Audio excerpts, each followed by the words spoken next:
Et dans le titre, c'est les ondes mécaniques.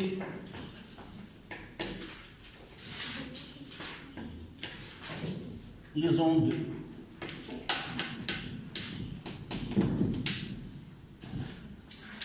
progressives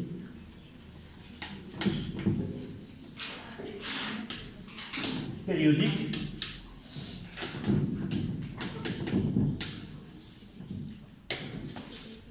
C'est le groupe 2E1. 2. Groupe 2, on est le 21-10-2020. Et évidemment, deuxième bac, sciences physiques, français 1. Voilà. Évidemment, vous pouvez voir les mêmes cours en arabe. Si vous pouvez jeter un coup d'œil sur le groupe deuxième sciences physiques arabe 4, le même groupe où il y a la même leçon, sauf elle est en langue arabe. Oui. Donc, on s'est arrêté, la dernière leçon, c'était les ondes mécaniques progressives. Mais évidemment, nous n'avons parlé que des ondes mécaniques. Nous n'avons pas encore défini qu'est-ce que ça veut dire une onde qui est progressive. La première des choses, est-ce que vous arrivez à suivre en langue française les cours, mes cours? Il n'y a pas de difficulté dans le langage, donc c'est compréhensible. Une chose, je n'utilise pas d'arabe. Je n'utiliserai pas de l'arabe parce qu'une langue doit être autre que les sciences physiques. Vous devez aussi avoir une langue, la langue française, avec laquelle je peux enrichir mes vocabulaires et mes expressions. Donc, nous avons étudié en français et c'était les matières scientifiques nous donnent un support pour comprendre, pour améliorer notre langue française. Donc, essayez de lire des documents français, d'écouter des informations en français et enrichir votre langue. D'accord ? N'attendez pas que la leçon pour suivre la physique en français, mais essayez d'enrichir cette langue avec des documents français ou le livre ou autre chose. Donc, qui peut me rappeler la définition d'une onde mécanique? C'est quoi une onde mécanique? Oui? Est un phénomène de propagation de perturbations dans un milieu matériel sans transport de matière, mais il y a un transfert de l'énergie. Donc, la définition, évidemment, ces questions, on les trouvera dans l'examen. Par exemple, définir une onde mécanique, ou définir une onde mécanique progressive, ou définir une onde mécanique progressive périodique. Donc, je dois différencier entre les deux. Et la définition que votre camarade vient de donner, c'est l'expression générale qu'on trouve dans la définition. Donc, c'est une propagation d'une perturbation ou d'une déformation dans un milieu matériel élastique. Mais évidemment, lorsqu'on parle d'un milieu élastique, la plupart des milieux qu'on traite, ce sont des milieux qui sont élastiques. Mais dans certains cas, on dit dans un milieu matériel, sous-entendu qu'il est élastique. Et cette élasticité diffère d'un milieu à un autre, du gaz au liquide au solide. Donc, il vaut mieux parfois ajouter élastique, mais sans oublier que l'élasticité est réalisée dans tous les milieux matériels.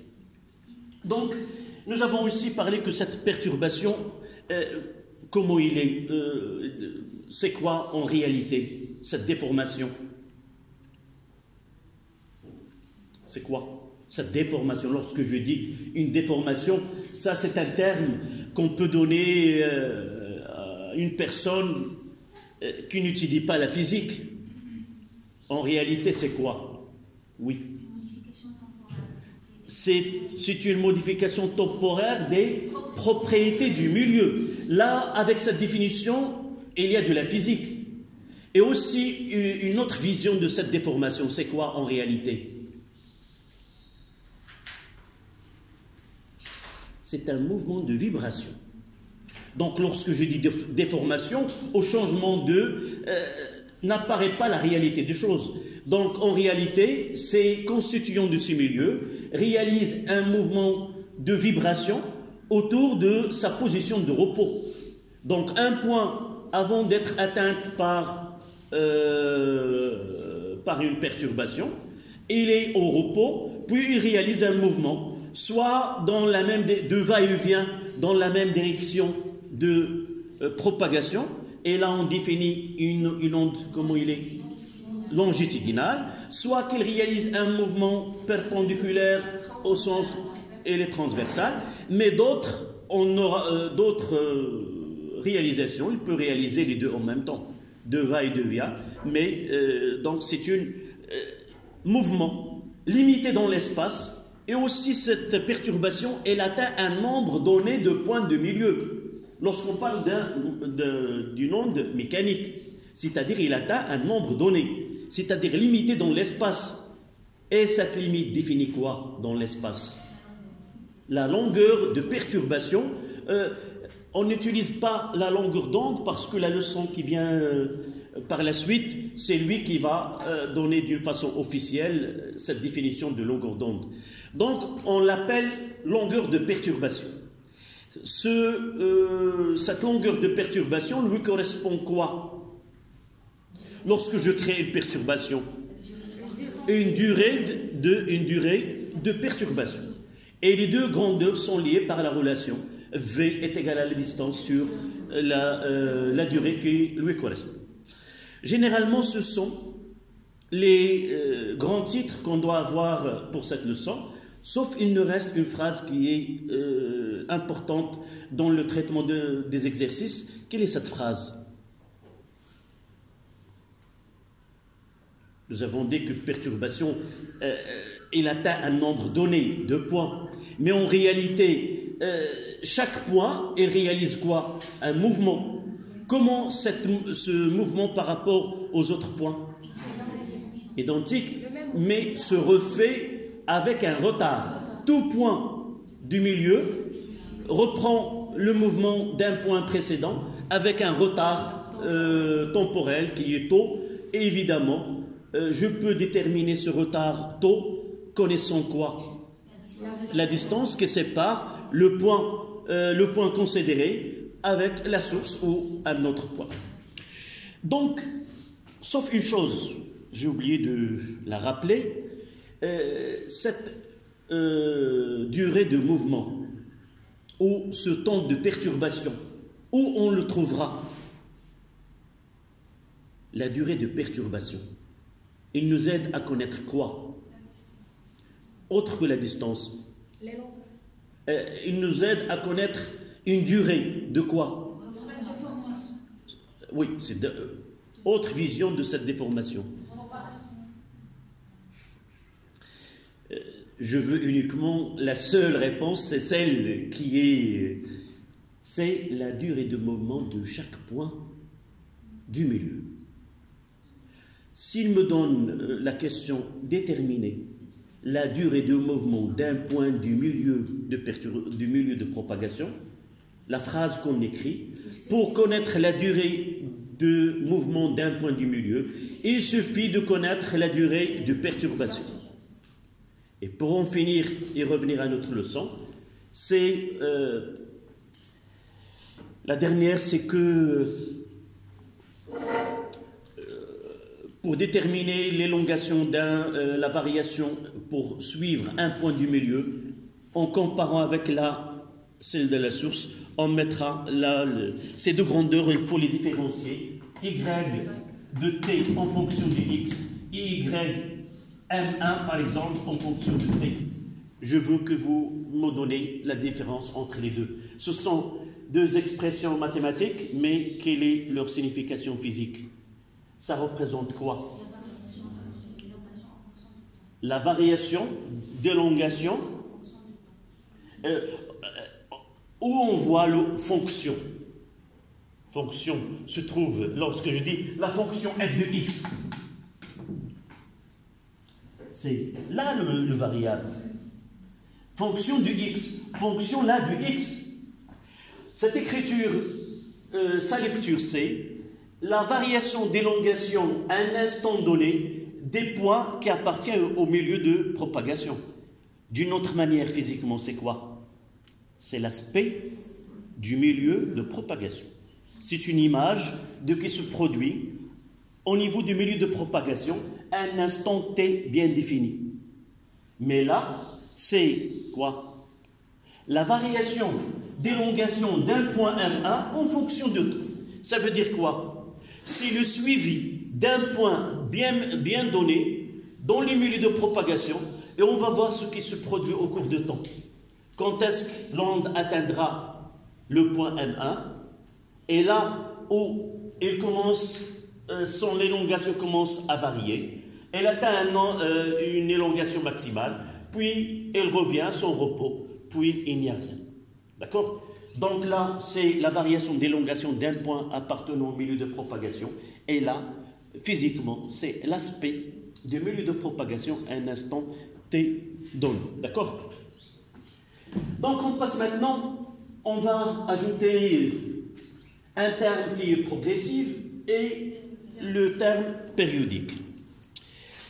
Il y a plusieurs discussions. On a comme professeur de physique, nous avons discuté pas mal de temps ce terme qui est progressif dans notre programme, en le comparant à d'autres programmes. Mais progressive, ça veut dire que c'est un phénomène qui se poursuit d'une façon continue dans le milieu de propagation. Mais cette succession de phénomènes, elle peut être soit dans l'espace, soit dans le temps. Par exemple, une fois que je parle le son, elle va se propager d'une façon continue dans le milieu, et on peut dire que c'est une onde progressive, mais elle peut se succéder dans le temps. C'est le fait de parler durant une séance, ma voix, durant cette séance, je peux la considérer comme une onde mécanique qui est progressive. C'est-à-dire, je parle de façon continue au cours de temps. Mais la définition qu'on va écrire, c'est que nous disons qu'une onde mécanique progressive, c'est une onde mécanique qui se répète d'une façon successive et continue, d'une façon non amortie, c'est-à-dire d'une façon entretenue. L'entretien d'une onde, ça veut dire que son amplitude maximale ne varie pas, elle reste constante au cours. Mais en réalité, le son, elle s'atténue après une propagation d'une distance donnée. Ça veut dire que cette énergie-là, dans ma voix, elle est absorbée par les constituants. Et on va voir tout à l'heure dans le cuve-à-ondes que le phénomène qui se produit au niveau, après une distance donnée, on aperçoit l'onde, elle est totalement atténuée, on ne voit rien. D'accord? Donc, on mettra un en chiffres romains.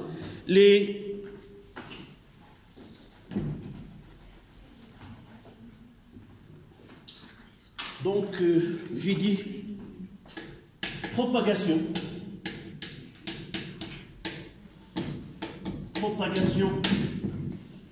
d'une onde. Je vais la onde mécanique progressive périodique le long d'une corde.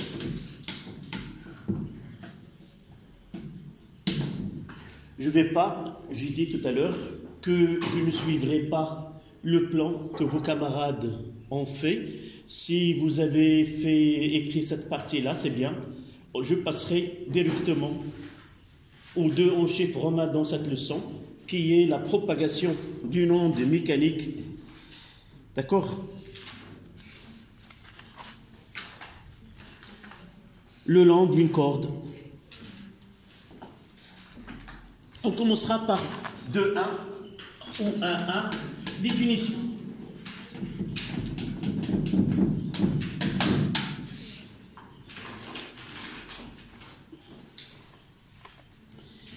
Définition.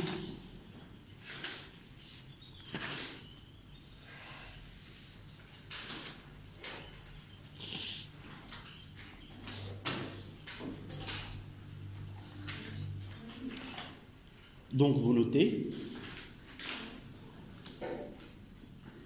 une onde est dite mécanique progressive périodique.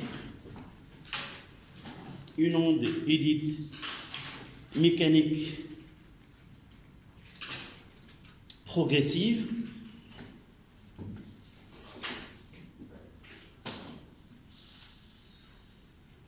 S'il se produit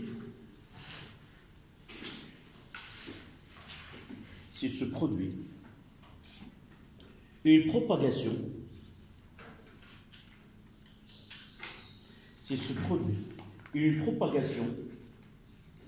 d'une déformation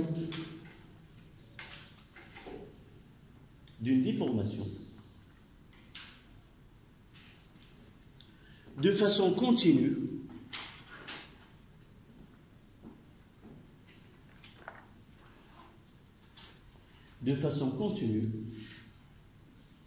dans un milieu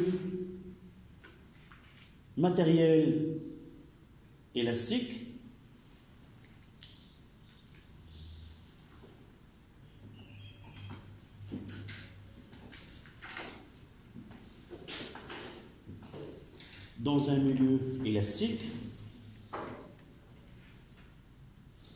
virgule,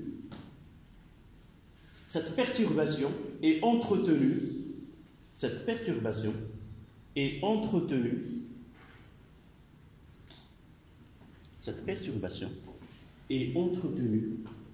au cours de sa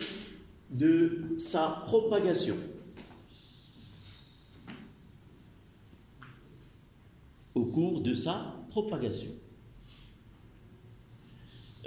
Quel terme on va écrire entre parenthèses?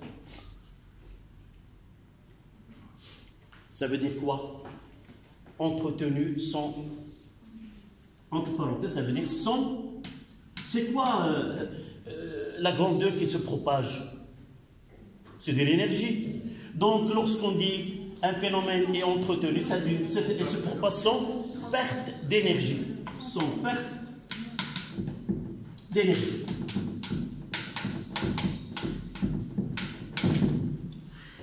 Dans notre programme, il garde la même amplitude. D'accord?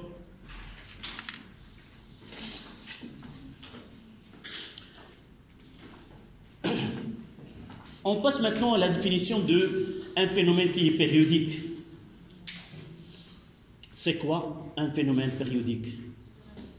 Oui, se répète, même ma voix se répète. Je parle durant toute une séance, mais ce n'est pas uniquement une séance, pendant des séances. Oui,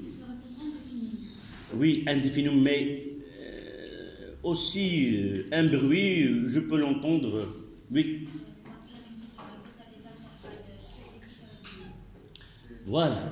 Donc, lorsque cette répétition, cette perpétuelle, si on dit qu'il est un mouvement qui est perpétuel, se répète d'une façon successive dans le temps, mais lorsque cette répétition se fait dans des intervalles de temps réguliers et égaux, dans ce cas-là, on dit que le phénomène est périodique. Donnez-moi un exemple, d'une façon générale, un phénomène qui est périodique. Oui? La surface d'eau. Je demande dans la vie courante. Là, on est en plein jour. La rotation de la Terre. Autour d'elle-même s'effectue 24 heures. Il nous donne le jour et la nuit. Donc, la succession de jour et de la nuit se fait d'une façon régulière dans notre programme, c'est-à-dire dans 24 heures. Et par la suite, aussi, on parlera des saisons. La rotation de la Terre autour du Soleil se fait dans un an et il nous donne la succession des saisons. Donc il y a plusieurs phénomènes, on peut les observer. Ce sont des phénomènes qui se répètent d'une façon régulière, qu'on appelle les phénomènes périodiques. D'accord? À la ligne. Un phénomène est dit périodique s'il se produit. Un phénomène est dit périodique s'il se produit identique à lui-même, s'il se produit identique à lui-même,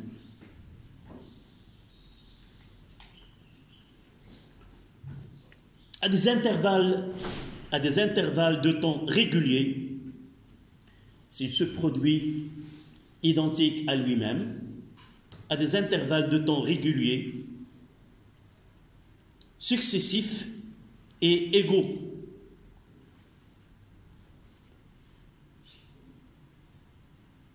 Point.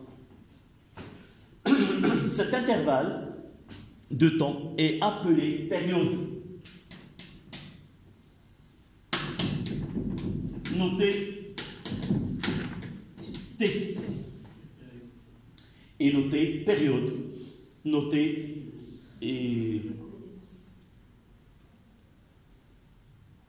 T. Son unité, c'est la seconde, S minuscule. Point. On définit la fréquence de ce phénomène,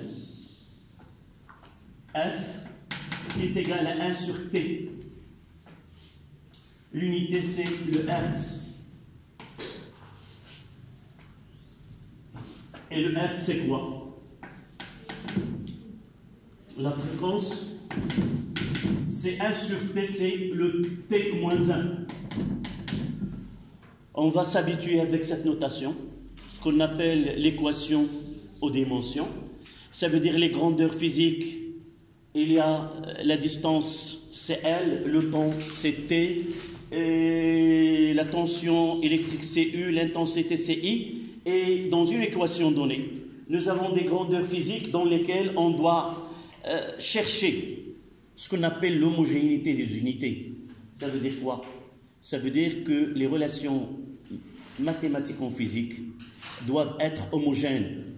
C'est-à-dire, on ne peut pas avoir dans une équation une longueur qui est égale à une vitesse.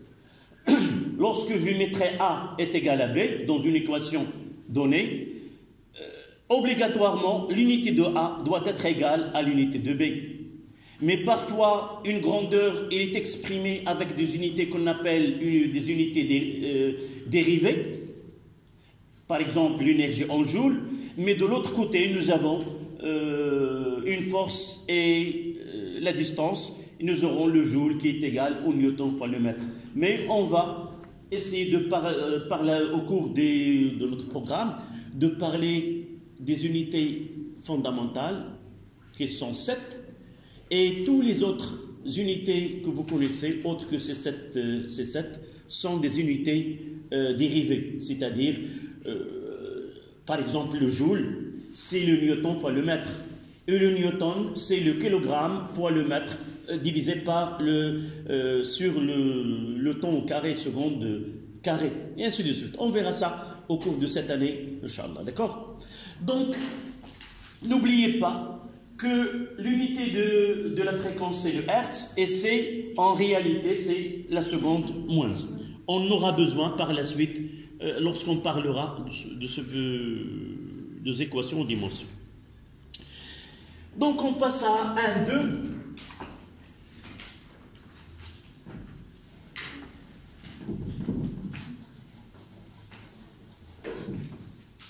Dispositif expérimental.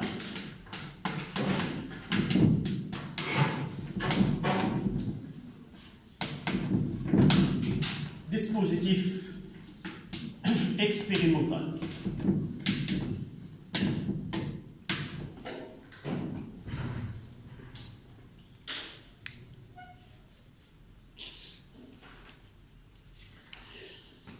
La physique au cours d'une étude, lorsqu'on étudie un système donné, on essaie d'arriver à une relation mathématique ou à une loi.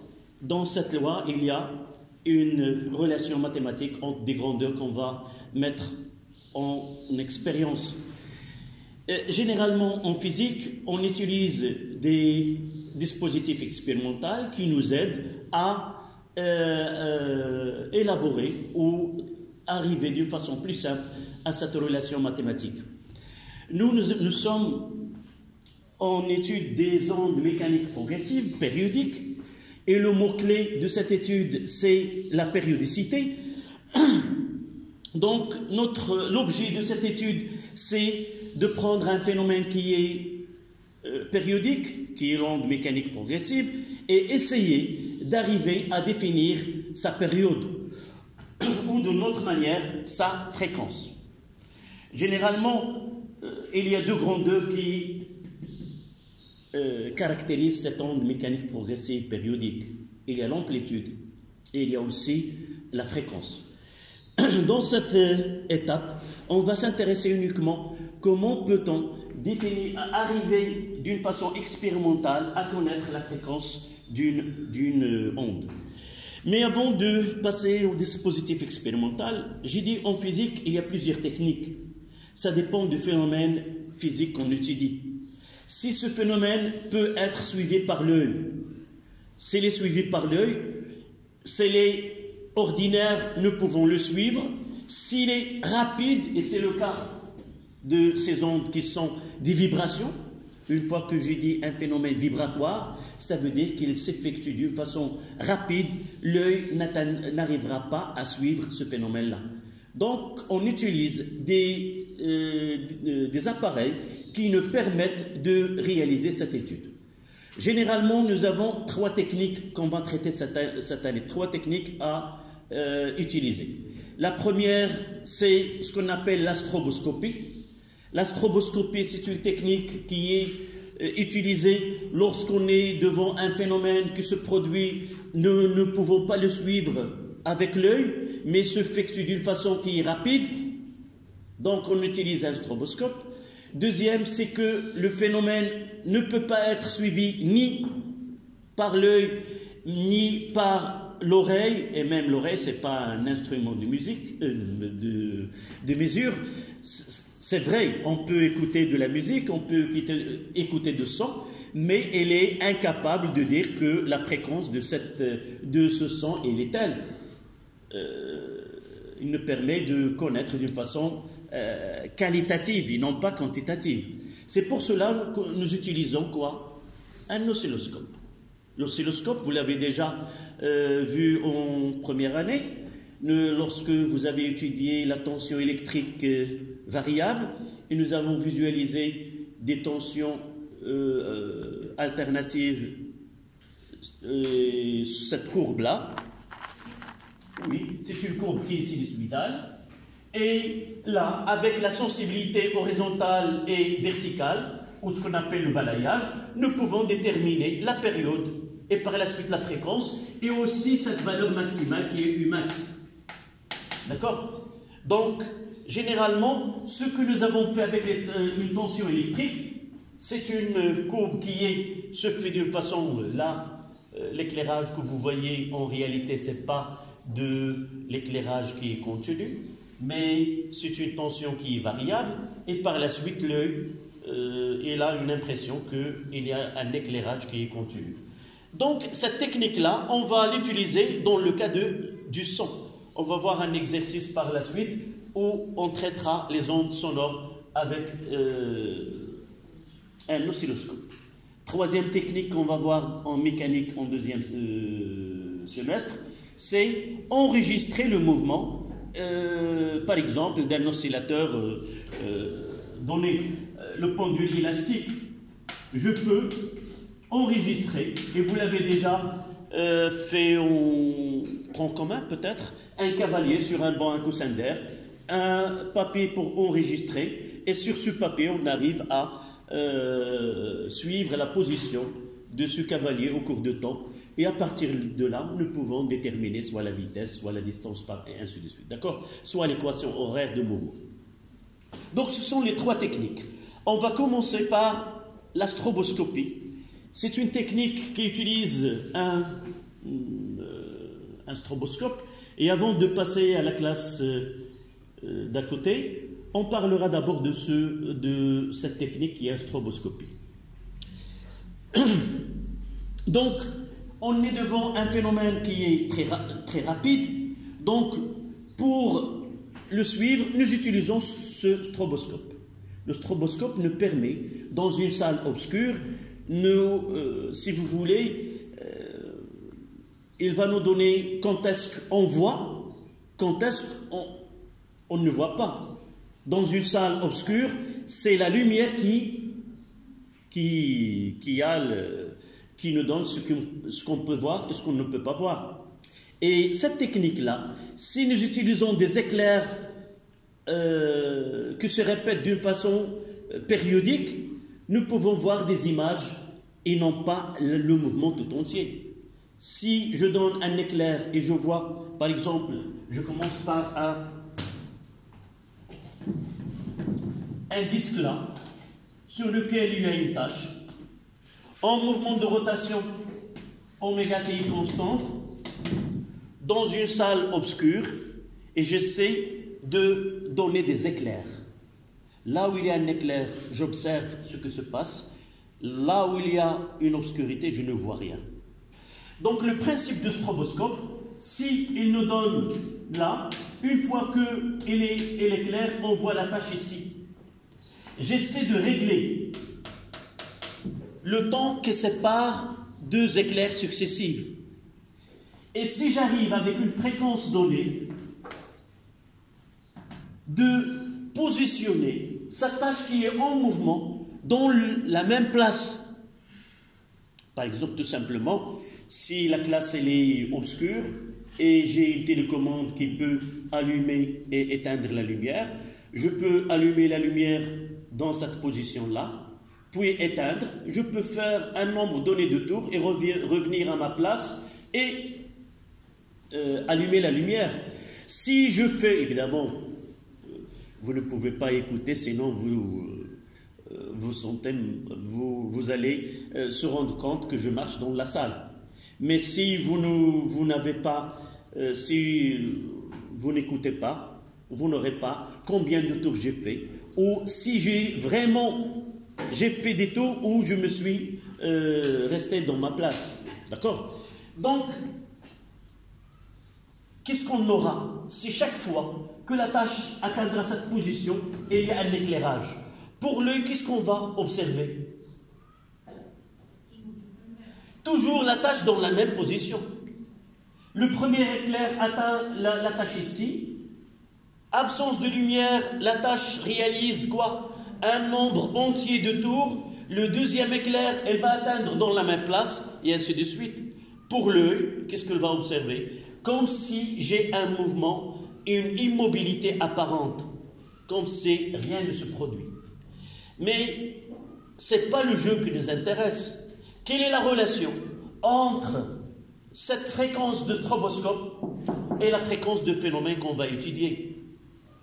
Ça veut dire quoi? Entre deux éclairs, c'est quoi? C'est la période de stroboscope, des éclairs, TE.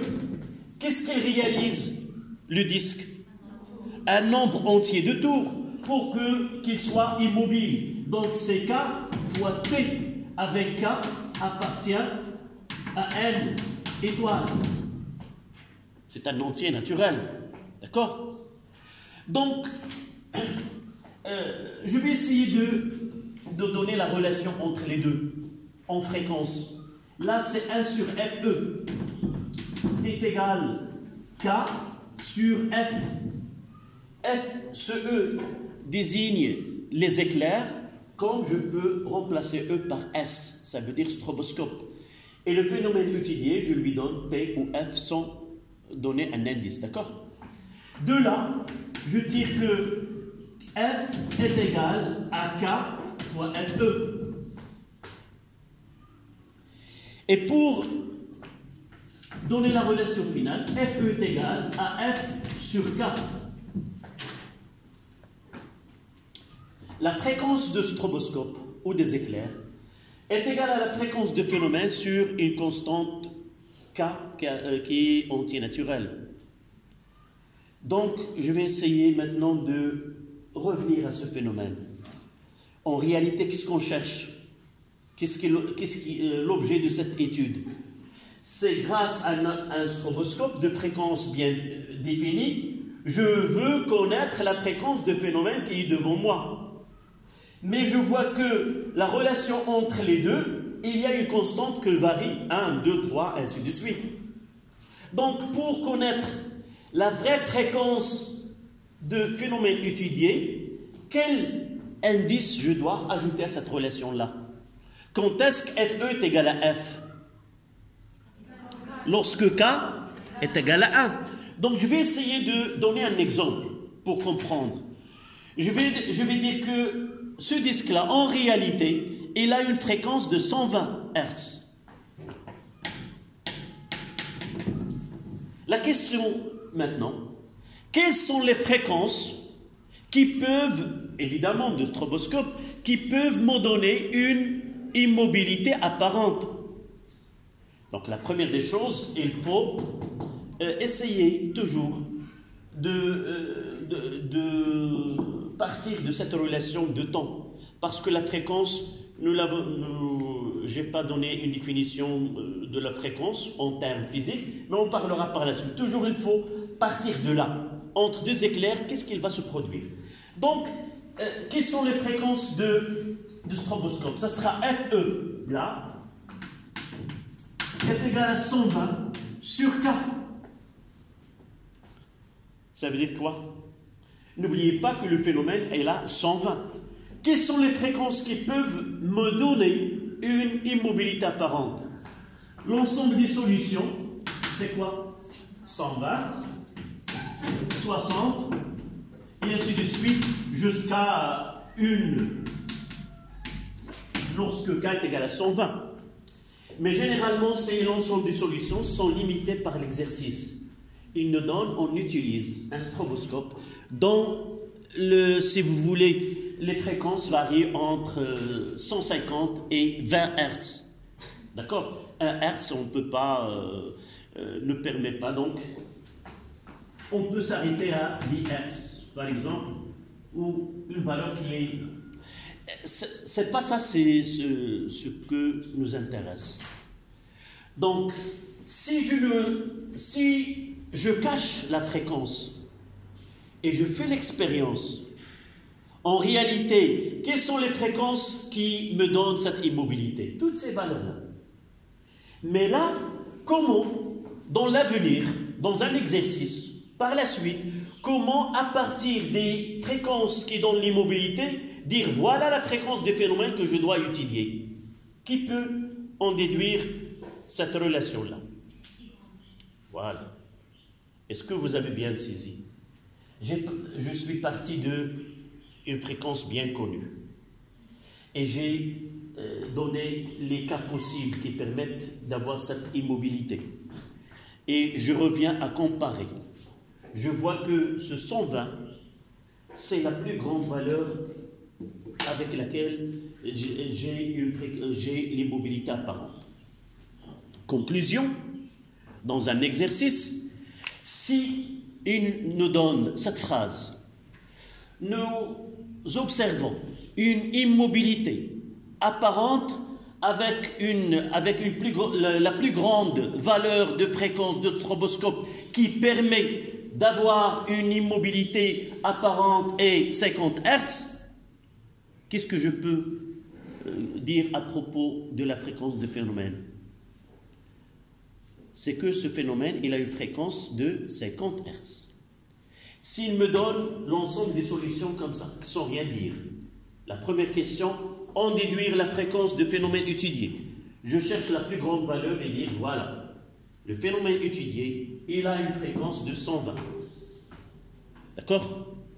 Donc, sa stroboscopie, je résume pour passer à l'expérience de la corde, la stroboscopie, C'est une technique qui permet d'avoir une immobilité apparente avec des fréquences variables. Ça dépend de la gamme de fréquences que ce stroboscope est là. D'accord? Et toutes ces fréquences qui permettent d'avoir une immobilité, une seule qui coïncide avec la fréquence du phénomène étudié. Si j'arrive à connaître toutes les fréquences qui permettent cette immobilité, alors la plus grande valeur de ces fréquences, c'est celle du phénomène étudié. Donc, l'objectif par cette méthode, c'est grâce à l'immobilité, je peux déterminer la fréquence du phénomène étudié. L'autre partie qui est l'amplitude, on ne s'intéresse pas à ce niveau-là. On aura l'occasion de déterminer la fréquence d'un phénomène périodique qui peut me donner un petit résumé sur la stroboscopie. C'est quoi et quelle est son utilité?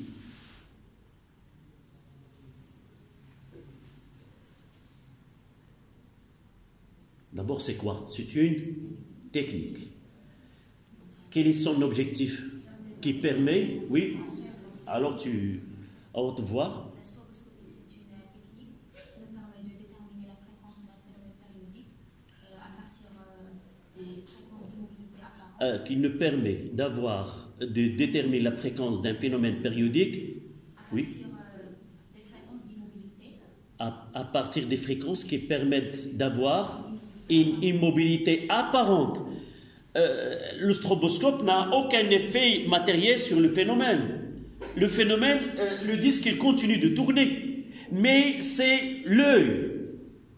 Avec sa persistance, nous savons que l'œil, il garde l'image entre 0,1 et 0,2 secondes. Vous pouvez le faire maintenant. Regardez à la lumière et fermez vos yeux. Vous voyez qu'il y a un trait qui reste dans la rétine pendant une durée donnée, puis il s'en va, d'accord? Donc, cette technique-là, on va l'utiliser dans l'étude d'une corde. Donc, on passe à la classe.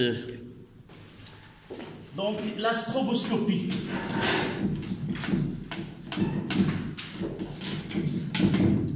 La stroboscopie.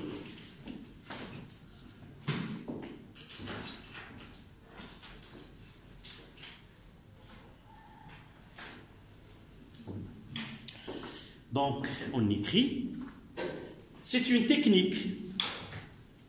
C'est une technique qui permet. C'est une technique qui permet de déterminer. C'est une technique qui permet de déterminer la fréquence d'un phénomène périodique. C'est une technique qui permet de déterminer la fréquence d'un phénomène périodique.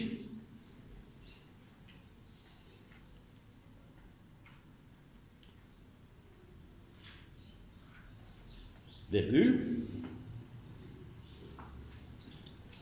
Pour des fréquences bien définies. Pour des fréquences bien définies de stroboscope, pour des fréquences bien définies de stroboscope, on observe une immobilité apparente. On observe une immobilité apparente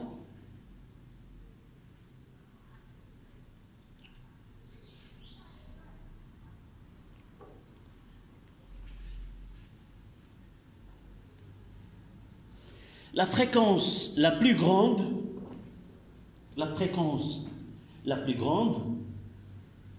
correspond à la fréquence de phénomène étudié.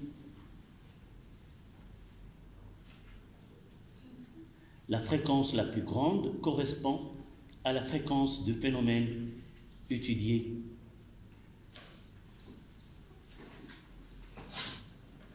on écrira TE est égal à KT, à des conditions de l'immobilité.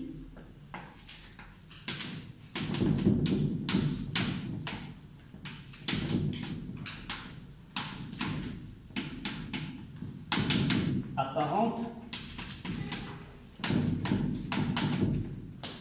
Là, c'est stroboscope.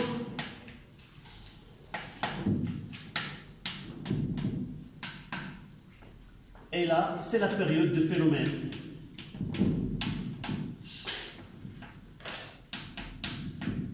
Étudié.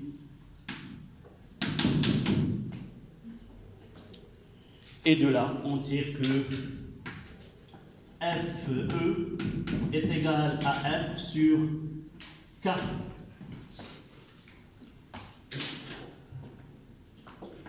Pour K est égal à 1, FE max est égal à F. C'est-à-dire la plus grande fréquence de stroboscope qui permet l'immobilité, c'est celle, ça donne la fréquence de phénomène étudié.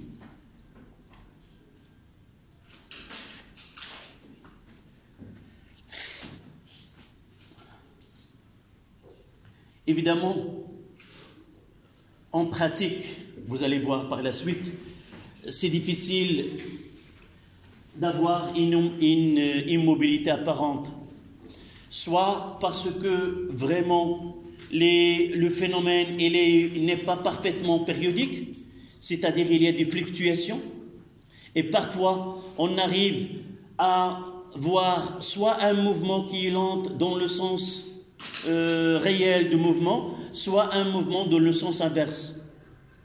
C'est-à-dire si ce temps il varie légèrement, on n'aura pas cette immobilité apparente, mais on parlera de mouvement lent. Le mouvement lent, c'est un mouvement qu'on voit qu'il y a un déplacement de la tâche, par exemple. Je vous invite à voir la séance de votre camarade.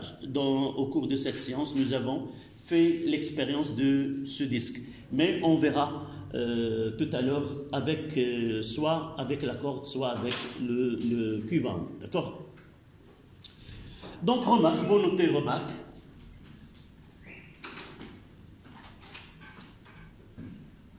Lorsque la fréquence du phénomène,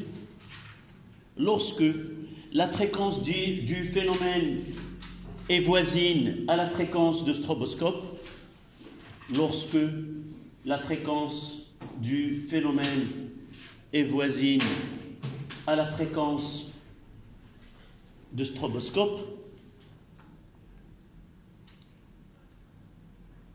on peut observer un mouvement lent.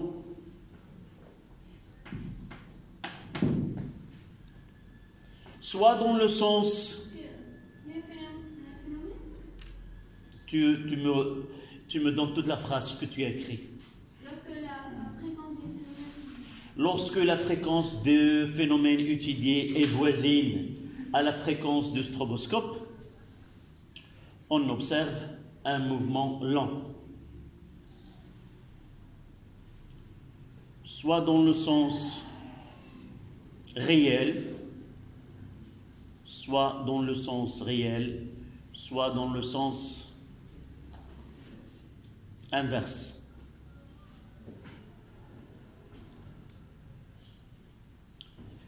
Voilà. Il ne reste qu'à... Donc, je vais dessiner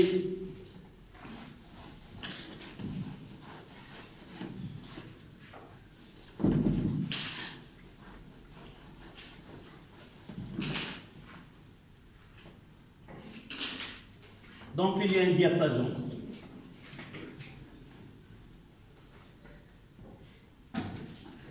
Vous faites le schéma en même temps que moi. Là, un électron aimant 6 volts alternative. Il y a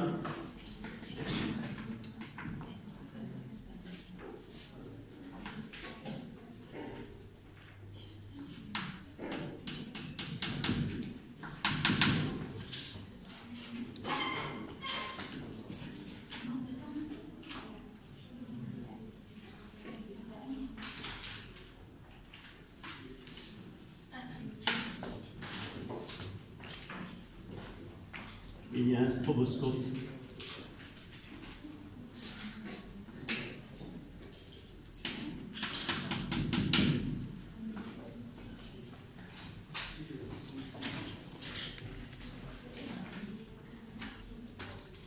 Ici un électroaimant, un diapason.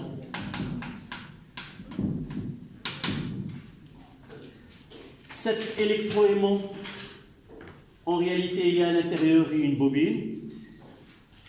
Malheureusement, l'année dernière, on n'a pas pu terminer le programme parce qu'en première année, on nous dit que si une bobine est parcourue par un courant électrique, elle produit un champ magnétique et avec un champ magnétique, on peut avoir une force magnétique. Donc, tout simplement, cet électroaimant permet d'exercer une force sur cette lame, soit répulsive, soit attractive, et par la suite, il donne un mouvement de vibration à la lame. Cette vibration-là, ce mouvement, se transmet dans la corde et donne ce que nous avons vu, soit en lumière ordinaire ou avec le stroboscope. Donc faites le schéma. Là, observation.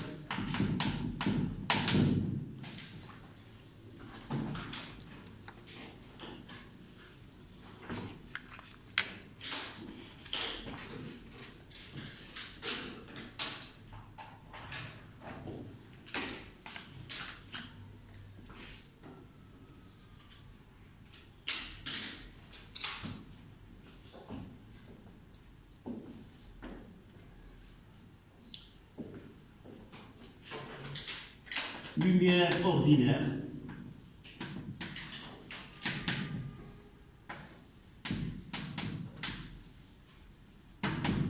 La lame et la corde apparaissent floues.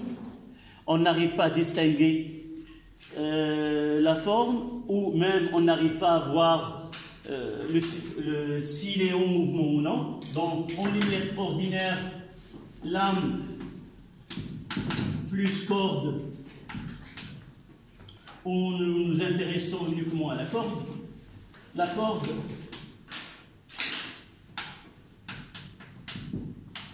apparaît floue.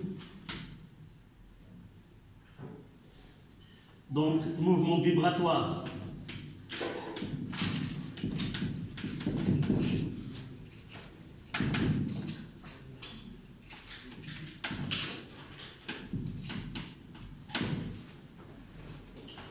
Un mouvement vibratoire.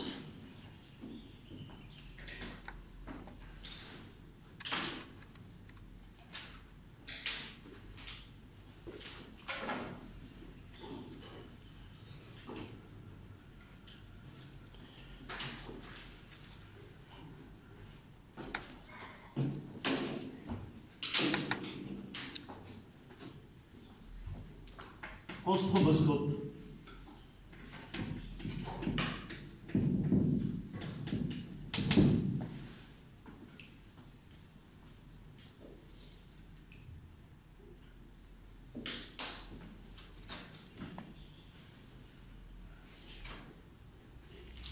Je vais essayer de, si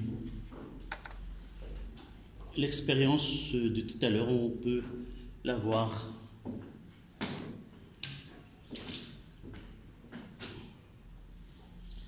On va essayer de la visualiser.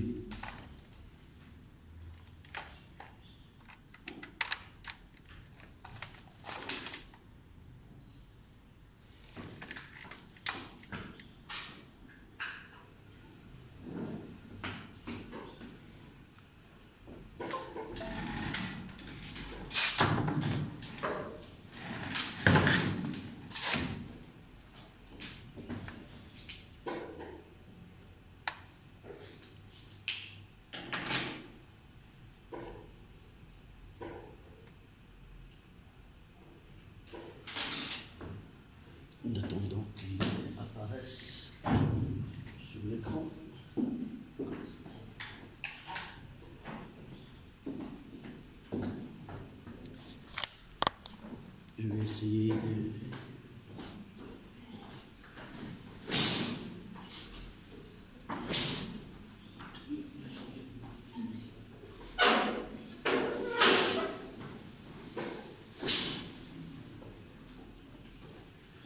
donc là, c'est le fil en position verticale, horizontale. À ce côté-là, nous avons mis de l'éponge ou de coton afin que le phénomène ne se produise pas à ce niveau-là une réflexion, parce que la corde sera le siège d'une onde qui est incidente et d'une onde qui est réfléchie et nous donne le phénomène de superposition. Et ce phénomène de superposition nous donne une onde superposée qui va nuire notre étude. C'est pour cela j'ai utilisé de l'éponge mouillée afin que l'énergie émise par la source soit absorbée et ne se réfléchit pas. Donc, sans lumière, on ne peut rien voir. En attendant voilà, j'accroche les masses afin que le fil soit plus tendu. Nous avons vu que V, c'est la racine carrée de T sur mu. Mu, c'est la masse linéique. Et plus que la tension est grande, plus la vitesse est grande aussi. Donc, en attendant qu'on utilise le phénomène de voilà. Là, si on approche, on essaie de voir que, vous voyez que le fil, il n'est pas clair, il est flou, du fait que ce mouvement qui est rapide. Donc, pour visualiser, je vais utiliser le stroboscope, qui est un appareil qui permet de donner des éclairs pendant des durées égales, et cette durée-là, on l'appelle la période.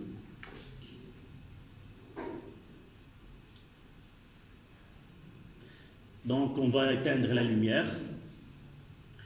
Avant, fermer la porte pour avoir le maximum d'obscurité et éteindre la lumière.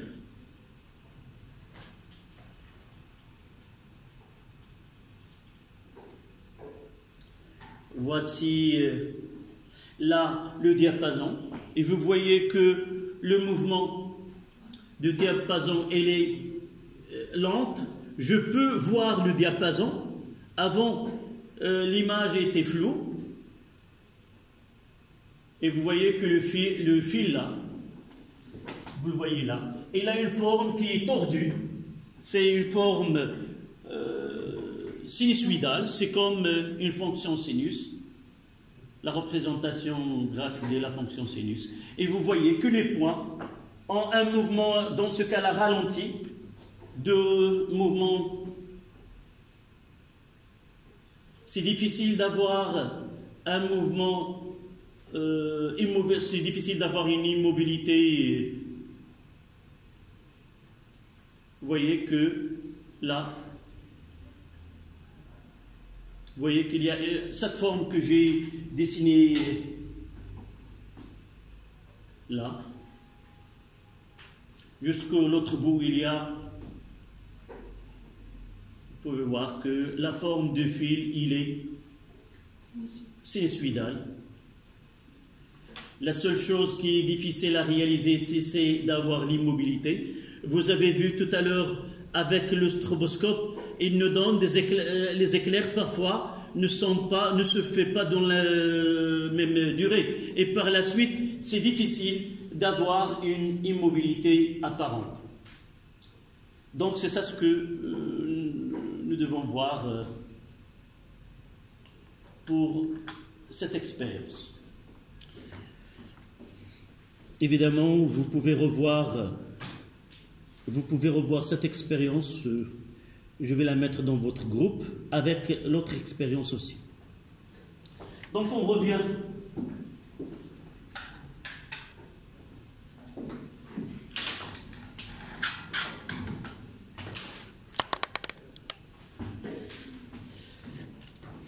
Donc en stroboscopie, qu'est-ce qu'on va écrire? En réglant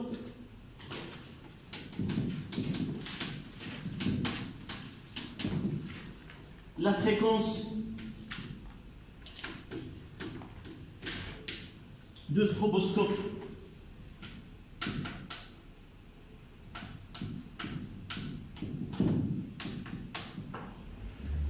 sur celle de la corde,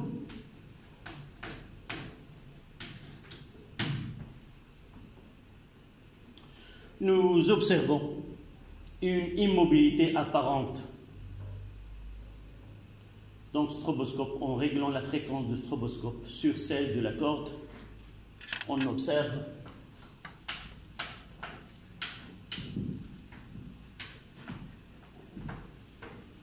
une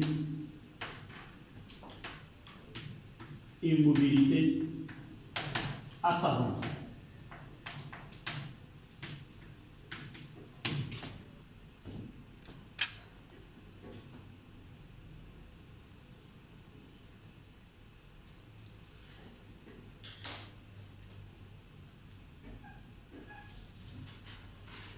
Donc, observation.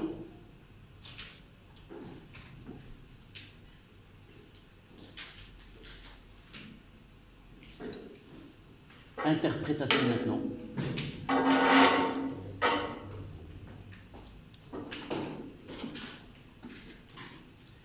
Quelle interprétation on va donner à cette immobilité apparente?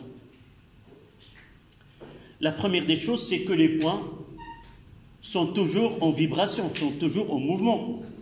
Et ce mouvement, nous avons si vous voulez, deux choses à discuter. Soit que le mouvement de ces points se fait d'une façon désordonnée, soit qu'il y a une cohérence dans ce mouvement. C'est-à-dire que le mouvement de ces points, elle est la même pour tous les points, s'effectue d'une façon qui est de la même façon, sauf qu'il y a un retard entre ces points. C'est le principe de la propagation des ondes. Comment peut-on choisir l'une des deux hypothèses? Est-ce que le mouvement, il est bien ordonné, si vous voulez, et se fait d'une façon périodique, ou se fait d'une façon désordonnée? Si j'arrive à avoir une immobilité apparente pour tous les points, ça veut dire que ces points, ils effectuent le même type de mouvement, ils se répètent de la même façon. Essayez d'imaginer un groupe de danseurs de ballet qui réalisent le même mouvement, et vous savez que ces artistes sont connus par la cohérence de leurs mouvements. Et si j'arrive à prendre une photo de ce mouvement-là, comment ils vont être ces athlètes? Ils auront le même état. Si ils ont les mains levées, toutes les filles ou les garçons auront le même mouvement. Ça veut dire quoi? Ça veut dire que le mouvement de ces artistes, se fait de la même façon. Mais si je vais essayer maintenant, pour parler de ce que nous avons devant nous, nous aurons deux équipes. Une qui fait un mouvement, par exemple, de haut et de bas, et une autre qui fait un autre mouvement. Si j'arrive à avoir un photo de groupe, qu'est-ce que je vais voir? Je vais voir une position donnée pour le premier groupe et une position qui est commune pour le deuxième groupe. Et si j'arrive à avoir plusieurs groupes, donc je vais essayer. Chaque fois, je ne vais pas trouver pour un groupe donné, il y en a ceux qui sont assis et ceux qui sont debout. Ils auront la même position. C'est de la même façon ici. Nous avons des points qui reproduisent le mouvement de la source, avec un retard. Chaque point, il a un retard spécifique. Mais une fois que je prends une photo pour le milieu, j'aurai des points qui ont la même position. Ce point avec celle-là, ça veut dire que cet état-là de mouvement, il se répète dans l'espace. Ça veut dire qu'il y a une périodicité dans l'espace. Et pour avoir cette immobilité, nous avons dit que tous les points, ils réalisent le même mouvement et se reproduisent de la même façon avec une période qui est la même. Cette période-là, c'est celle de la source. On appelle cette répétition dans le temps ce qu'on appelle la périodicité temporelle ou la période. Et cette répétition dans l'espace, on l'appelle la périodicité spatiale. Ces points répètent le même mouvement, ces points le même mouvement, et ainsi de suite. On parlera comment comparer le mouvement de deux points du milieu. Donc, observation, la interprétation. Vous mettez interprétation.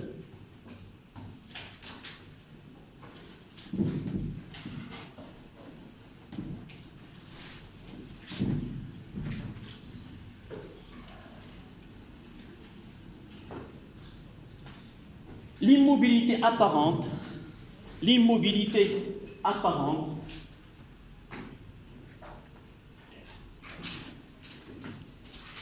permet de dire que, si vous allez comparer ce que je vous donne comme cours avec celui de vos camarades, jamais je ferai le même cours, les mêmes phrases pour les deux groupes. Je ne l'ai jamais fait pendant 35 ans. Donc, toujours, il y a une différence entre les deux groupes dans les phrases, mais on a toujours le même plan, les mêmes contenus avec des phrases ou des expressions différentes. C'est pour cela, ceux qui ont déjà écrit la leçon, ils ne vont pas suivre les mot à mot ce que vous avez déjà devant vous. C'est une façon de voir les choses d'une autre manière, ce n'est pas le même cours. Donc il y a une complémentarité entre les deux. D'accord? On continue notre phrase où je me suis permet de dire que les points du milieu de propagation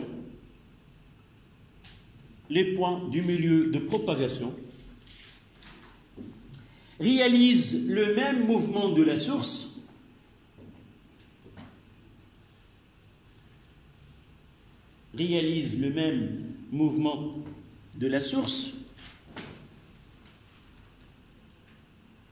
avec la même période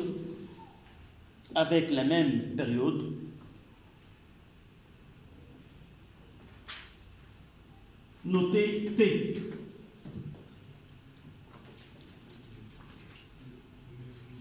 Avec la même période T.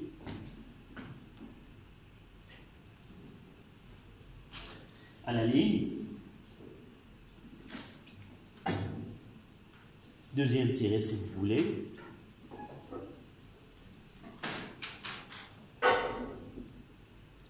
on remarque des points qui ont le même état de vibration. On remarque des points qui ont le même état de vibration.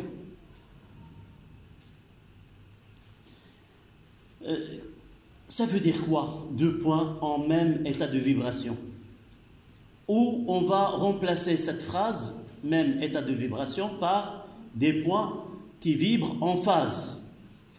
Donc, pour comparer l'état de mouvement de deux points, il suffit de s'assurer de deux choses. La première, c'est quoi? C'est avoir la même élongation. C'est quoi l'élongation? C'est la distance avec laquelle le point quitte sa position de repos. Celle-ci, par exemple, en repos, il était là. Donc, il s'est déplacé d'une Y qui est égale à A, qui est l'amplitude dans ce cas-là. À cet instant-là, ce point, il occupe sa position de repos.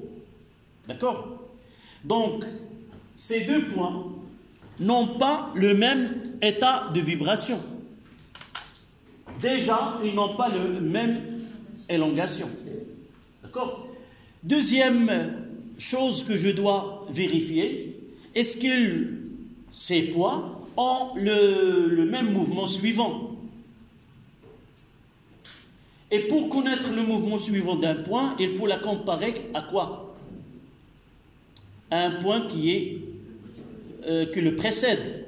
Nous avons dit que chaque point du milieu reprend le mouvement d'un point qui le précède, mais avec un retard de temps. D'accord? Essayez de comparer, par exemple, si je prends ces deux points. Donc si je prends cette droite-là, je vois que ces deux points, ils ont même élongation. Donc, a priori, je peux discuter s'ils sont le même mouvement ou s'ils vibrent en phase ou non. Il me reste une seule chose, laquelle?